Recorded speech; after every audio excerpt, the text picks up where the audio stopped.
Big Boss Malayalam season 4 കണ്ടേക്കണം. ആരും അങ്ങനെ പെട്ടെന്നൊന്നും മറക്കാൻ സാധ്യതയില്ലാത്തൊരു പേരാണ് റിയാസ് സലീം എന്ന് പറഞ്ഞത്. എനിക്ക് റിയാസ് സലീമിന് അത്യാവശ്യം നല്ല ഇഷ്ടമുള്ളൊരു, അതായത് ആ കണ്ടസ്റ്റന്റ് എന്നുള്ള രീതിക്ക് എനിക്ക് നല്ല ഇഷ്ടമുള്ളത് റിയാസിന്റെ അവിടുത്തെ ഗെയിമും.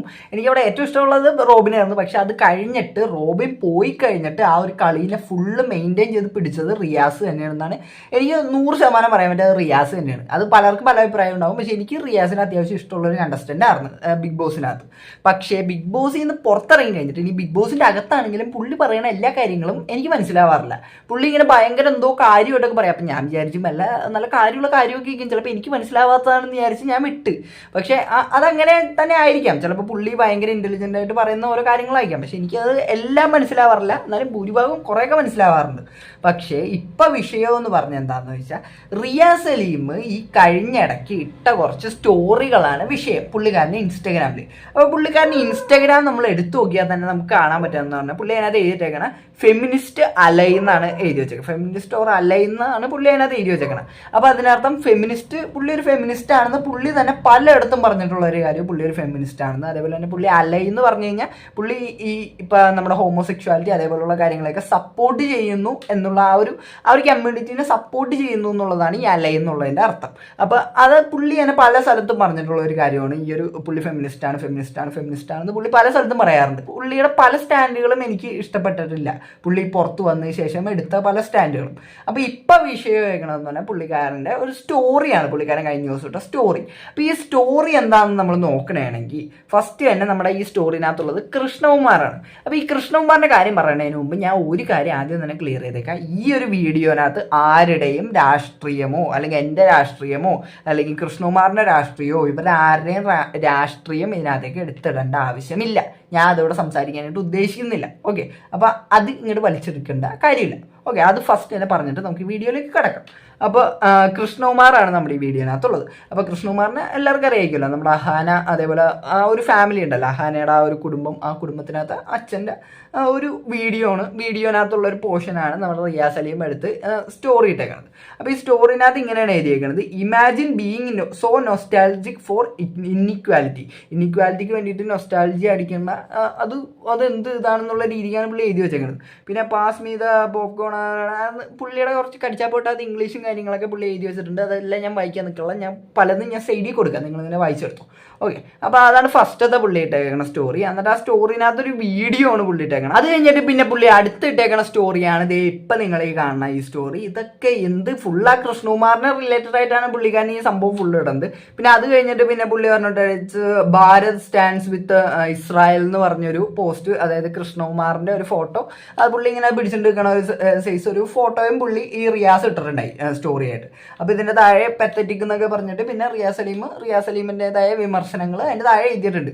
അപ്പോൾ ഈ റിയാസ് സലീം ഇവിടെ ഉദ്ദേശിക്കണമെന്ന് പറഞ്ഞാൽ ചിലപ്പോൾ പുള്ളി, അതായത് ഈ കൃഷ്ണകുമാർ എന്ന് പറഞ്ഞാൽ പുള്ളി ഇസ്രായേലിനെയാണ് സപ്പോർട്ട് ചെയ്യണത്. ഇസ്രായേലിനെ സപ്പോർട്ട് ചെയ്യണത് കൊണ്ട് അതിന് റിയാസ് സലീമിന് അതായത് എതിരഭിപ്രായം ഉണ്ടാവും. അതുകൊണ്ടായിരിക്കും പുള്ളി ചിലപ്പോൾ ഇട്ടത്. പക്ഷേ അതായത് ഓരോരുത്തരുടെയും ഇഷ്ടമാണ് അവരാരെ സപ്പോർട്ട് ചെയ്യണമെന്ന്. അതായത് ഇപ്പോൾ കൃഷ്ണകുമാറിന് ഇഷ്ടമാണ് കൃഷ്ണകുമാർ ഇസ്രായേലിനെ സപ്പോർട്ട് ചെയ്യണം, പാലസ്തീനെ സപ്പോർട്ട് ചെയ്യണമെന്ന് അവരവരുടെ ഇഷ്ടമാണ്. ഇപ്പം നമ്മുടെ റിയാസ് സലീമിൻ്റെ കാര്യം പറഞ്ഞിട്ടുണ്ടെങ്കിൽ പുള്ളി ചിലപ്പോൾ പാലസ്തീനെ സപ്പോർട്ട് ചെയ്യണം, പുള്ളിക്ക് സപ്പോർട്ട് ചെയ്യാനായിട്ടുള്ള എല്ലാ അവകാശമുണ്ട്. അതേപോലെ തന്നെ കൃഷ്ണകുമാറിനെ സപ്പോർട്ട് ചെയ്യാനായിട്ടുള്ള എല്ലാ അവകാശമുണ്ട്. അവരവർക്ക് ഇഷ്ടമുള്ളത് ആരാണോ അവരവരെ സപ്പോർട്ട് ചെയ്യുക. പിന്നെ അത് കഴിഞ്ഞിട്ട് റിയാസ് സലീം ഇട്ടതാണ് മെയിൻ വിഷയം, കൃഷ്ണേഷൻ നമ്പർ 2. അതായത് ഈ കൃഷ്ണേഷൻ എന്ന് പറയുമ്പോഴത്തേക്കും ഈ പുള്ളി ഒരു കളിയാക്കി കളിക്കുന്നത്. വേറൊരു ഫാമിലി ഉണ്ട് ഇതേപോലെ തന്നെ. ഇപ്പോൾ ഈ കൃഷ്ണകുമാറിൻ്റെ ഫാമിലി നോക്കണമെങ്കിൽ അഹാനയ്ക്ക് ചാനലുണ്ട്, ദിയയ്ക്ക് ചാനലുണ്ട്, ഈശാനിക്ക് ചാനലുണ്ട്, അതേപോലെ ഹൻസികയ്ക്ക് ചാനലുണ്ട്. അപ്പോൾ എല്ലാവർക്കും ചാനലുണ്ട്. അപ്പോൾ ഇങ്ങനെ സെയിം പാറ്റേണിനകത്തുള്ള വേറൊരു ഫാമിലി ഉണ്ട്, അതായത് യൂട്യൂബിനകത്ത് അത്യാവശ്യം സക്സസ്ഫുൾ ആയിട്ടുള്ളൊരു ചാനലാണ്. അപ്പോൾ ആ ഒരു ഫാമിലി ഇവർ കോപ്പി അടിക്കണതാണെന്നുള്ള രീതിക്കാണ് ഈ പുള്ളി ഇട്ടേക്കണത്, നമ്മുടെ റിയാസ് ഇട്ടേക്കണത്. അപ്പോൾ അതെന്തോ ആവട്ടെ, പുള്ളിക്ക് ചിലപ്പോൾ അങ്ങനെ തോന്നിയിട്ടുണ്ടാവും. പിന്നെ നമ്മൾ അങ്ങനെ നോക്കാൻ നിന്ന് കഴിഞ്ഞാൽ എല്ലാവരും ഒരുവിധം പറഞ്ഞാൽ കോപ്പി അടിക്കാനായിരിക്കും. അപ്പം ഞാൻ ഈ വീഡിയോ ഇടുന്നു. അപ്പം ഞാൻ ചോദിക്കും, ഞാൻ ഈ വീട്ടിലുള്ള റിയാക്ഷൻ ചാനലുകൾ എല്ലാത്തിനെയും കോപ്പി അടിച്ചിട്ടായിരിക്കും ഞാൻ ചിലപ്പോൾ വീഡിയോ ഇടുന്നത്. കോപ്പി അടിയെന്ന് പറഞ്ഞാൽ എല്ലാത്തിനും നമ്മൾ ഓരോരുത്തരും ഇൻസ്പയർ ആയിട്ടായിരിക്കും വീഡിയോ ഇടണം. അതേപോലെ എല്ലാവർക്കും എവിടെന്നെങ്കിലൊക്കെ കണ്ടിട്ട് തന്നെ ഈ വീഡിയോ ഇടുന്നത്. അപ്പോൾ അത് പറഞ്ഞിട്ട് പ്രത്യേകിച്ച് കാര്യമൊന്നുമില്ല. പിന്നെ പുള്ളീൻ്റെ അടിയിൽ എഴുതി വെച്ചിട്ടുണ്ട്. അവൻ കുണ്ടനെ പോലെ ഇരിക്കുന്നു എന്ന് പറഞ്ഞിട്ട് ഒരു സാധനം പുള്ളി റെഡ് ഇതിനകത്ത് എഴുതി വെച്ചിട്ടുണ്ട്. പിന്നെ അതിൻ്റെ കൂടെ പുള്ളിയുടേതായ, അതായത് ഇങ്ങനെ പറയുന്നത്, ഇത് ഈ കുണ്ടൻ എന്നൊക്കെയുള്ള വിളി, അതായത് ഹോമോസെക്ഷൽ ആയിട്ടുള്ള ആൾക്കാരേക്ക് ഈ കുണ്ടൻ എന്നുള്ള വിളീനെ ഒന്നും ഞാൻ ഒരിക്കലും സപ്പോർട്ട് ചെയ്യണില്ല. എന്നൊക്കെ പറഞ്ഞ് വെറും ചെറ്റത്തരമാണ്. അങ്ങനെയുള്ളവരൊക്കെ ഇമാതിരി പേരൊക്കെ വിളിച്ച്, അതായത് ആ ഒരു കമ്മ്യൂണിറ്റിനകത്തുള്ളവർ ഇമാതിരി പേരൊക്കെ വിളിക്കുന്നത് ഒരുമാതിരി ഊളത്തരം തന്നെയാണ്.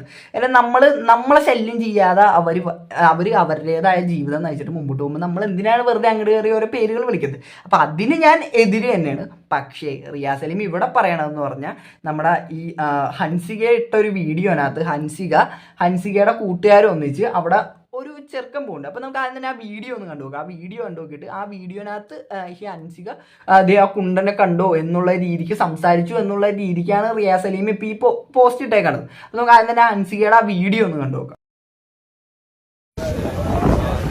ഇങ്ങനെയൊക്കെ സംസാരിക്കുന്നു. കണ്ടില്ലടാ, കണ്ട് കണ്ടു. തനിക്കെന്താ ആ വീഡിയോ കണ്ടിട്ട് നിങ്ങൾക്ക് എന്താണ് മനസ്സിലായത്? എനിക്ക് മനസ്സിലായതെന്ന് പറഞ്ഞാൽ, ദാ ഗുണ്ടേനെ പോലെ ഇരിക്കുന്നു, അവനെ കണ്ടിട്ട് ഗുണ്ടേനെ പോലെ ഇരിക്കുന്നു എന്നാണ് ഈ ഹൻസികയുടെ കൂട്ടുകാരി പറയുന്നത്. പക്ഷെ റിയാസ് സലീം അത് കേട്ടത് അവനെ കാണാൻ കുണ്ടനെ പോലെ ഇരിക്കുന്നു എന്നുള്ള രീതിയാണ് റിയാസ് കേട്ടത്. അപ്പൊ റിയാസ് ഇങ്ങനെ പുള്ളിക്ക് ഇഷ്ടമുള്ള രീതിക്ക്, അതായത് ഇപ്പൊ പുള്ളിയുടെ തലയെ കിടക്കണമെന്ന് പറഞ്ഞാൽ ആരെങ്കിലും ഇപ്പൊ കുണ്ടൻ അങ്ങനത്തെ വിളി റിയാസിന്, ഒബ്വിയസ്ലി റിയാസിന്റെ കമന്റ് ബോക്സ് നോക്കി കഴിഞ്ഞാൽ അതേപോലുള്ള ഒരുപാട് രീതിക്കുള്ള ബുള്ളിങ് റിയാസിനെതിരെ ഉണ്ടായിട്ടുണ്ട്. അപ്പൊ ഇപ്പോഴും നടക്കുന്നുണ്ട്. അപ്പൊ ഈ ഒരു സംഭവം നടക്കണോണ്ട് തന്നെ റിയാസിന് ഈ ഒരു വേർഡുമായിട്ട് റിലേറ്റ് ചെയ്തിട്ടുള്ള എന്ത് കേട്ടാലും അത് കുണ്ടൻ എന്നുള്ള, അത് ഞാനിങ്ങനെ എടുത്തെടുത്ത് പറയാണ്ടിരിക്കാൻ നല്ലത്, ആ ഒരു വേർഡായിട്ടാണ് റിയാസിന് തോന്നണത്. അപ്പൊ അതുകൊണ്ട് തന്നെ റിയാസ് ഇവിടെ ഗുണ്ട എന്നുള്ള ഒരു സാധനം പറഞ്ഞപ്പോൾ തന്നെ റിയാസിന് അപ്പം തന്നെ മറ്റേ കുണ്ടൻ ആണ് കണക്ട് ആയത്. അതുകൊണ്ട് തന്നെ ആ ഒരു ഇത് വെച്ചിട്ടാണ് റിയാസ് ആയി ഇട്ടേക്കണം. പക്ഷേ ഇങ്ങനെ പുള്ളിക്ക് മിസ്അണ്ടർസ്റ്റാൻഡിങ് പറ്റിയിട്ടൊരു സാധനം ഇട്ട് അപ്പം ഇങ്ങനെ നിങ്ങൾ ഒരിക്കലും ഇടാൻ പാടില്ല. കാര്യം നിങ്ങൾ ഇത്രയും ഫെമിനിസം സപ്പോർട്ട് ചെയ്തും അതേപോലെ തന്നെ ഇത്രയും പ്രോഗ്രസീവായിട്ട് ഓരോ കാര്യങ്ങളൊക്കെ പറയുന്ന ഒരാളാണ് റിയാസ് സലീം എന്ന് പറഞ്ഞ ആൾ. അപ്പം അയാളുടെ ഭാഗത്തുനിന്ന് ഇമാതിരി ഒരു മിസ്റ്റേക്ക് വരുമ്പോൾ, അതായത് ഇതിലെങ്ങുമില്ലാത്ത, നിങ്ങൾക്ക് ചിലപ്പോൾ കൃഷ്ണകുമാർ എന്ന് പറഞ്ഞ ആളുടെ രാഷ്ട്രീയത്തിനോട് എതിർപ്പുണ്ടാവാം, ഒബ്വിയസ്ലി എതിർപ്പുണ്ടാവാം. പക്ഷേ അതേപോലെ തന്നെ ചിലപ്പോൾ ഈ പാലസ്തീനെ പുള്ളി സപ്പോർട്ട് ചെയ്യാണ്ടിരിക്കണേലും പുള്ളിക്ക്, അതായത് റിയാസിന് എതിർപ്പുണ്ടാവാം. അതൊക്കെ നിങ്ങൾക്ക് പറയാം. പക്ഷെ ഇതിലെങ്ങുമില്ലാത്ത ഇപ്പം ഈ പുള്ളിക്കാരൻ്റെ മകളായിട്ടുള്ള ഈ ഹൻസികേനെ പിടിച്ച് ഇതിനകത്തേക്ക് ഇട്ടത് ഒട്ടും ശരിയായില്ല റിയാസ് സലീം എന്ന് പറഞ്ഞ ആൾ. നിങ്ങളത് ഒരിക്കലും ചെയ്യാൻ പാടില്ലാത്തൊരു കാര്യമാണ്. ഇനി നമുക്ക് കൃഷ്ണകുമാർ എന്താണ് മറ്റേ വീഡിയോനകത്ത് പറയുന്നത്, അതായത് കൃഷ്ണകുമാറിൻ്റെ ആദ്യം തന്നെ ഒരു വീഡിയോ വെച്ചിട്ടാണ് ഈ നമ്മുടെ പെത്തറ്റിക് എന്നൊക്കെ പറഞ്ഞ്, അല്ല പെത്തറ്റിക്കും പോട്ടെ, അതിന് മുമ്പ് പുള്ളി പറഞ്ഞല്ല മറ്റേ നൊസ്റ്റാൾജിയ വർക്കണത് ഈ മറ്റേ ഇന്നിക്വാലിറ്റീനെ വെച്ചിട്ടാന്നൊക്കെ പറഞ്ഞിട്ടൊരു സംഭവമല്ല. അത് നമുക്കൊന്ന് ആദ്യം എന്താണ് കൃഷ്ണകുമാർ പറയണേന്ന് കേട്ടു. പണ്ട് ഞാനൊക്കെ ഇവിടെ എറണാകുളം തൃപ്പൂണിത്തുറ ഇവിടെ അച്ഛൻ ഫാക്ടറി വർക്ക് ചെയ്തതുകൊണ്ട് ഞങ്ങൾ അവിടെ ജീവിക്കുന്ന കാലത്ത് പറമ്പൊക്കെ വൃത്തിയാക്കാനായിട്ട് ആൾക്കാർ വരും. വലിയ പണിയാണല്ലോ പറമ്പ് വൃത്തിയാക്കുന്നത്. പക്ഷെ അവര് രാവിലെ വരുമ്പോൾ ഒരു കട്ടൻ ചായ എന്തെങ്കിലും കുടിച്ചിട്ടായിരിക്കും. ഒരു 11 മണിയാവുമ്പോഴത്തേക്ക് ഇവർക്ക് പഴഞ്ചോറ് മതി. അന്ന് അമ്മ കുറച്ച് പഴഞ്ചോറ് എടുത്ത് വെച്ചേക്കും, കുറച്ച് കറികളൊക്കെ വെച്ചേക്കും. അന്ന് എങ്ങനെയാ വെച്ചാൽ ഈ പണി ചെയ്ത പറമ്പിൽ തന്നെ ചെറിയൊരു കുഴിയെടുക്കും. ഇത്ര ഒരു 1.5 അടി താഴ്ചയിൽ ഒരു കുഴിയെടുത്തിട്ട് അതിൽ വട്ടയില അല്ലെന്നുണ്ടെങ്കിൽ നമ്മുടെ ചേമ്പിന്റെ ഇലയോ എന്തെങ്കിലും എടുത്തിടും. ഇതിലോട്ട് ഈ പഴഞ്ചോറും എല്ലാ കറികളും ഇട്ട് കൊടുക്കണം. എന്നിട്ട് ഇവരങ്ങോട്ട് കൈവച്ച് ഉടയ്ക്കും. ഉടച്ചതിന് പക്ഷെ കൈവച്ചല്ല കഴിക്കുന്നത്, ശ്രദ്ധിച്ചു കാണും. ഈ പ്ലാവല എടുത്തൊന്ന് ചുരുട്ടിയിട്ട് അതിലൊരു ഈർക്കിൽ കുത്തിയിട്ട് അത് വെച്ച് കഴിക്കും.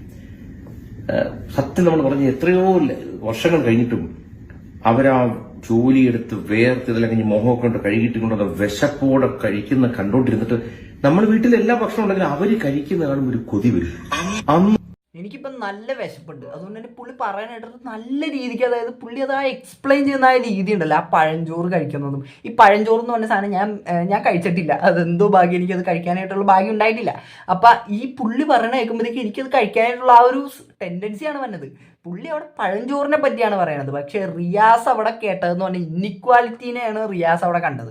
അതായത് ഏതോ പുള്ളി പറയണമെന്ന് പറഞ്ഞാൽ പണ്ട് നടന്ന കഥയാണ് പുള്ളി ഇപ്പം പറയണത്. അപ്പം അത് പറയുമ്പോഴത്തേക്കും പണ്ട് നടന്ന കാര്യങ്ങളിനകത്തൊക്കെ നിങ്ങൾ ഇന്നിക്വാലിറ്റിയും അതേപോലെ മറ്റേ ഡിഫറൻസ് ഒക്കെ നോക്കാൻ പോയി കഴിഞ്ഞാൽ നിങ്ങൾക്ക് അതിന് മാത്രമേ നേരം ഉണ്ടാവുള്ളൂ. പുള്ളി പറയുന്നത് പഴയ കാലത്തെ കഥയാണ്. പുള്ളി ചിലപ്പോൾ ഇപ്പോഴത്തെ എന്തെങ്കിലും പറയാനായിരുന്നെങ്കിൽ നിങ്ങൾക്ക് പറയാമായിരുന്നു ഇത് ഇന്നിക്വാലിറ്റിയാണ്, അപ്പം നിങ്ങൾ അതിനെ സപ്പോർട്ട് ചെയ്ത് പറയണമെന്നുള്ള രീതിക്ക് പറയാമായിരുന്നു ഇപ്പം റിയാസിന് വേണമെങ്കിൽ. പക്ഷെ ഈ പുള്ളിയുടെ പഴയ പുള്ളി ആ ഒരു കൊതി തന്നെ പുള്ളിക്ക് അന്നത് കണ്ടപ്പോൾ കൊതി വരുന്ന ആ ഒരു പഴഞ്ചോറിന്റെ കേസാണ് പുള്ളി ഇവിടെ പറയണത്. അതിന് നിങ്ങൾ ഈ ഇന്നിക്വാലിറ്റീനെയൊക്കെ പൊക്കി പിടിച്ചിട്ട് എൻ്റെ ആവശ്യം എന്താണെന്ന് എനിക്ക് മനസ്സിലായില്ല അത് കണ്ടിട്ട്. ഇത് റിയാസ് സലീം വെച്ചേക്കണതാണ്. ഇനി നമുക്ക് ഇതിൻ്റെ തന്നെ കുറച്ചും കൂടെ എക്സ്റ്റെൻഡ് ആയിട്ടുള്ള ഈ വീഡിയോ മെയിനായിട്ട് വന്നതെന്ന് പറഞ്ഞാൽ സിന്ധു കൃഷ്ണ എന്ന് പറഞ്ഞ നമ്മുടെ ഈ പുള്ളിക്കാരൻ്റെ ഭാര്യയുടെ അക്കൗണ്ടിനകത്താണ് വന്നത്. അപ്പോൾ നമുക്ക് ആ ഒരു വീഡിയോയുടെ കുറച്ച് പോർഷനും കൂടെ ഒന്ന് കണ്ടുനോക്കാം. കൊച്ചിയിൽ നമ്മൾ സ്ഥിരം താമസിക്കുന്ന ഹോട്ടൽസിൽ വെച്ച് എനിക്ക് വളരെ ഇഷ്ടപ്പെട്ട ഒരു സ്ഥലമാണ് മാരിയറ്റ്. മെയിനായിട്ട് ഇവിടെ താമസിക്കുകയാണെങ്കിൽ നമ്മുടെ പരിപാടിയൊക്കെ കഴിഞ്ഞ് വൈകുന്നേരം എപ്പോഴെങ്കിലും നമുക്ക് ഇച്ചിരി ഫ്രീ ടൈം കിട്ടിയ തൊട്ടപ്പുറത്ത് ലുലു മോൾ ഉള്ളത് കൊണ്ട് അങ്ങോട്ടൊന്ന് പോവാം. ആൻഡ് ഇവിടുത്തെ breakfast spread is like dam good. Okay, very good, ഭയങ്കര നല്ല ബ്രേക്ക്ഫാസ്റ്റ് സ്പ്രെഡ്. ഇന്ന് അവിടെ പോയപ്പോൾ കിച്ചണോട് നീ കണ്ടോ അവിടെ പഴഞ്ചോറ് ഇരിക്കുന്നു? ഞാൻ പറഞ്ഞു പഴഞ്ചോറ് ഞാൻ കണ്ടില്ലല്ലോ. പിന്നെ ഞാൻ ഇവിടെ സ്പ്രെഡ് അത്രയ്ക്കുണ്ട്, ഇങ്ങനെ കറങ്ങിയാണ്. അപ്പം നമ്മൾ ഒരു ഏരിയയിലൊക്കെ പോയിട്ട് എനിക്കൊരു മടിയാവും കൂടുതൽ അങ്ങോട്ട്. ഞാൻ അവിടെ നിന്ന് കിട്ടുന്ന എന്തെങ്കിലും എടുത്തിട്ടായിരിക്കും ഇനി വരുന്നത്. പിന്നെ ഞാൻ പോയി തപ്പിപ്പോൾ പഴഞ്ചോറ്. I was like so excited. അങ്ങനെ ഞാനൊരു ബൗളിൽ വെച്ചിട്ട് പഴഞ്ചോറും കപ്പയും തൈരും പിന്നെ ഒരു ഉള്ളിയും മുളകൊക്കെ ചതച്ചതും അതൊക്കെ കൂടെ എടുത്തിട്ട് ഇങ്ങോട്ട് വരുന്ന വഴി കുറച്ച് കത്തിരിക്കയുടെ ഒരു കറി അതൊക്കെ കൂടെ മിക്സാക്കി സൂപ്പറായിട്ട് കഴിച്ചു. ഭയങ്കര ടേസ്റ്റായിരുന്നു. ഇവിടെയും അവർ പഴഞ്ചോറിനെ പറ്റിയാണ് പറയണത്. ആ പഴഞ്ചോറിനെ പറ്റി പറഞ്ഞിട്ടാണ് കൃഷ്ണകുമാർ ഇങ്ങനെ കാണിച്ചു കൊടുത്തു എന്ന് പറയുന്നത്. പഴഞ്ചോറ് കാണിച്ചു കൊടുത്തു, അപ്പം ഞാനും എടുത്ത് കഴിച്ചു എന്നുള്ള രീതിക്കാണ് അവർ പറയുന്നത്. അവരെവിടെ ഇന്നിക്വാലിറ്റിയുടെയോ അങ്ങനത്തെ ഒരു കാര്യവും പറഞ്ഞിട്ടല്ല ഇവർ ഈ വീഡിയോനകത്ത് പോണത്. ഇനി ഇവർ കൃഷ്ണകുമാറിൻ്റെ അടുത്തേക്ക് ക്യാമറയും കൊണ്ട് പോകണതാണ്. അപ്പം പുള്ളി ഇനിയാണ് മറ്റേ റിയാസ് കാണിച്ച ആ ഒരു വീഡിയോ ക്ലിപ്പിൻ്റെ അകത്ത് തന്നെ ആ ഒരു പോർഷൻ വന്നത് ഇനിയാണ്. നമുക്ക് അതും കൂടെ കണ്ടു. പലതരം സംഭവങ്ങളിരിക്കുന്നു. അപ്പോൾ കുറച്ച് എടുത്തു വന്നു. എന്നാ വിചാരിച്ചു ഒരു ദോശ അപ്പോൾ അവരൊന്ന് ചോദിക്കുമല്ലോ, sir omelette eggs or something മറ്റേ. അപ്പോൾ നമ്മുടെ ഈ ഓംലെറ്റ് വിച്ചോൾ ഓംലെറ്റ് അപ്പോൾ പറയും പല തരത്തിലുള്ളത് പറഞ്ഞു. അപ്പം നമുക്കിങ്ങനെ മനസ്സിൽ കൂടെ ചീസ് ഓംലെറ്റ് അത് വാങ്ങിച്ച് കഴിച്ചു, എന്തൊക്കെയോ കഴിച്ചു. അത് കഴിഞ്ഞപ്പോൾ ഇങ്ങനെ വെറുതെ തപ്പിയപ്പോൾ പഴഞ്ചോറിരിക്കും.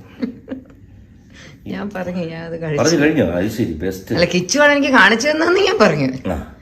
അല്ല, പഴഞ്ചോറിന്റെ പ്രത്യേകത അത് ഒരു കൂളന്റ് ആണല്ലോ. നമ്മുടെ ലോക്കൽ ഭാഷയിൽ പറഞ്ഞ ഇറ്റ്സ് എ കൂളന്റ്, കാറുകളിൽ ഒഴിക്കുന്ന പോലെ. കാരണം നമ്മളിപ്പോൾ എല്ലാവരും മത്സ്യമാംസം കൂടുതൽ കഴിക്കുന്ന, ബോഡി ഹീറ്റ് കൂടുതലാണ്, മുട്ട എല്ലാം കഴിച്ചിട്ട് ഉറക്കക്കുറവ്.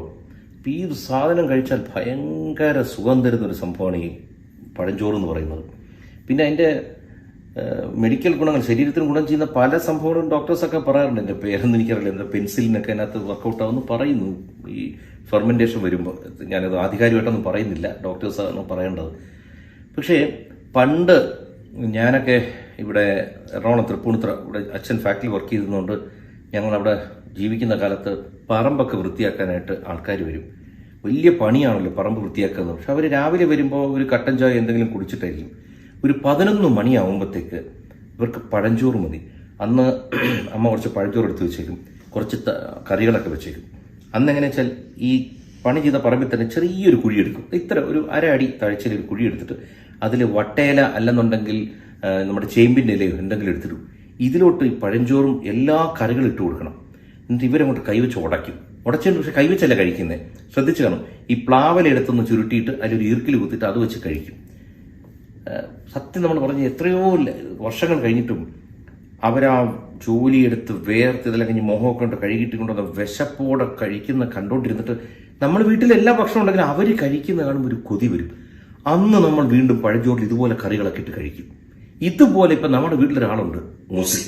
ഓക്കെ, അപ്പം ഈ ഒരു വീഡിയോ ഇപ്പം കണ്ടത് വെച്ചും പറയാനാണെങ്കിൽ, അതായത് ആദ്യം ഈ സിന്ധു കൃഷ്ണ എന്ന് പറഞ്ഞ അവരിപ്പോൾ പഴഞ്ചോറിനെ പറ്റി പറഞ്ഞ് അതുമായിട്ട് റിലേറ്റ് ചെയ്ത് തന്നെയാണ് പിന്നെ കൃഷ്ണകുമാറിൻ്റെ അടുത്തേക്ക് വരുന്നത് പഴഞ്ചോറുമായിട്ട്. അപ്പോൾ പുള്ളിയുടെ എക്സ്പീരിയൻസ് പറയുന്നത് എന്താണ് പഴഞ്ചോറ്, എങ്ങനെയായിരുന്നു പുള്ളിക്ക് മുമ്പ് പഴഞ്ചോറുമായിട്ടുള്ള ആ ഒരു പുള്ളിക്ക് കൊതി വന്നത് പഴഞ്ചോറ്, ആ ഒരു ഇൻസിഡൻ്റാണ് പുള്ളി പറയുന്നത്. ഇത് കേൾക്കുമ്പോൾ നമുക്ക് കൊതിയാണ്, ഭൂരിഭാഗം പേർക്ക് എനിക്ക് അങ്ങനെ തോന്നണം, ഇത് കേട്ടാൽ കൊതിയേ വരുള്ളൂ. അല്ലാണ്ട് അത് കേട്ട് കഴിഞ്ഞാൽ അത് ഇന്നിക്വാലിറ്റി ഉണ്ടോ, മറ്റതുണ്ടോ, മറിച്ചതുണ്ടോ എന്നൊക്കെ ചിലപ്പോൾ റിയാസിന് അങ്ങനെ തോന്നിയെന്ന് തന്നെ ഇരിക്കട്ടെ. അതായത് ഈ ഇപ്പം കൃഷ്ണകുമാർ പറഞ്ഞതിനകത്ത് അങ്ങനെ ഒരു ഇന്നിക്വാലിറ്റി എന്നുള്ള കേസ് തോന്നിയെന്ന് തന്നെ ഇരിക്കട്ടെ. എന്നിട്ട് നിങ്ങൾ അത് പറഞ്ഞൊന്നും ഇരിക്കട്ടെ, നിങ്ങൾ എന്തിനാണ് അതിനകത്ത് എങ്ങുമില്ലാത്ത, അതായത് ഇവരുടെ രാഷ്ട്രീയത്തിനകത്തോ, അതായത് ഇപ്പം പുള്ളി ഇസ്രായേലിനെ സപ്പോർട്ട് ചെയ്യണമെന്ന് പറഞ്ഞു, ഇതൊക്കെ ചെയ്യണമെന്ന് പറഞ്ഞാൽ കൃഷ്ണകുമാറല്ലേ ചെയ്യണം. എന്തിനാണ് അവരുടെ മകളെ നിങ്ങൾ ഇതിനകത്തേക്ക് വലിച്ചിട്ടത്? അതായത് റിയ സലീം എന്ന് പറഞ്ഞ ഫെമിനിസ്റ്റ് ആയിട്ടുള്ള, അതായത് അല്ലെങ്കിൽ അലയായിട്ടുള്ള, ഇങ്ങനെ എല്ലാവരെയും സപ്പോർട്ട് ചെയ്യണം, അതായത് സ്ത്രീകൾക്ക് ഒരു വുമൺ എംപവർമെൻ്റ് ഒക്കെ വേണമെന്ന് പറഞ്ഞ് നടക്കണം, 24 മണിക്കൂറും പറഞ്ഞ് നടക്കണം റിയ സലീം എന്ന് പറഞ്ഞ ആൾ എന്തിന് അവരുടെ മകളെ ഇതിനകത്തേക്ക് പിടിച്ചിട്ടു എന്നതാണ് ചോദ്യം. അതിന് റിയാസിന് എന്ത് മറുപടിയാണോ പറയാനുള്ള? പുള്ളി ഇപ്പോൾ ചിലപ്പോൾ ഇത് ഇട്ടിട്ട് ഡിലീറ്റ് ചെയ്ത് കളഞ്ഞായിരുന്നു പുള്ളി ഈ ഒരു സ്റ്റോറികളെല്ലാം. നിങ്ങൾ ഒരു സാധനം ഇട്ട് കഴിഞ്ഞിട്ട് അത് ഡിലീറ്റ് ചെയ്തെന്ന് പറഞ്ഞാൽ അത് എവിടെയും പോകാൻ പോകുന്നില്ല, അത് അവിടെ തന്നെ ഉണ്ടാവും. അപ്പോൾ അതുകൊണ്ട് ആ ഒരു വാദം നിങ്ങൾ പറഞ്ഞിട്ട് പ്രത്യേകിച്ച് കാര്യമൊന്നുമില്ല. നിങ്ങൾക്ക് എന്ത് എക്സ്പ്ലനേഷൻ ആണാവോ ഇതിനകത്ത് തരാനുള്ളതെന്നും എനിക്ക് അറിഞ്ഞുകൂടാ. ഇനി റിയ സലീം ഇതിനകത്ത് എന്ത് പറയാൻ പോണ്? പുള്ളി ഇപ്പോൾ സോറി പറയണമെന്ന് തന്നെയാണ് ഞാൻ ആഗ്രഹിക്കണം. കാര്യം ഈ ഒരു വിഷയത്തിനകത്ത് പുള്ളി ഇനി ന്യായീകരിക്കാനൊന്നും നിന്നിട്ട് പ്രത്യേകിച്ച് കാര്യമൊന്നുമില്ല. കാര്യം അവരുടെ മകൾ ഇതിനകത്ത് ഈ പിക്ചറിലേ ഇല്ലാത്തൊരു ഇതാണ്.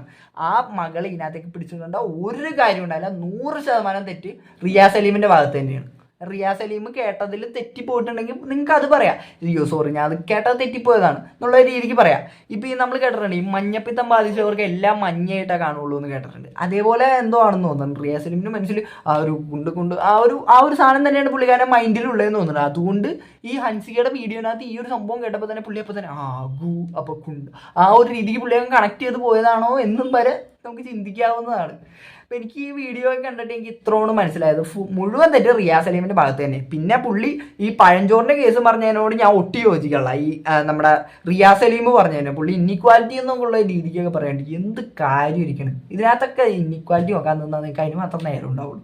അപ്പോൾ എനിക്ക് ഇത്ര തന്നെ ഈ വീഡിയോനകത്ത് പറയാനുള്ളൂ. പിന്നെ ഈ വീഡിയോ ഇട്ടെന്ന് പറഞ്ഞ് ഇനി ഈ പുള്ളിക്കാരൻ്റെ രാഷ്ട്രീയവും മറ്റേത് മറിച്ചതെന്നൊക്കെ ഒന്നും പറഞ്ഞ് ആരും ഇങ്ങോട്ട് വരണ്ട, അതിൻ്റെ ഒന്നും കാര്യമില്ല. ഓക്കെ, അപ്പോൾ ഈ വീഡിയോ ഇഷ്ടപ്പെട്ടാൽ മാത്രം നിങ്ങളൊന്ന് സബ്സ്ക്രൈബ് ചെയ്യുക. അപ്പോൾ എല്ലാവർക്കും അടുത്തൊരു വീഡിയോ കാണുന്നവരേക്കും tata bye bye, see U.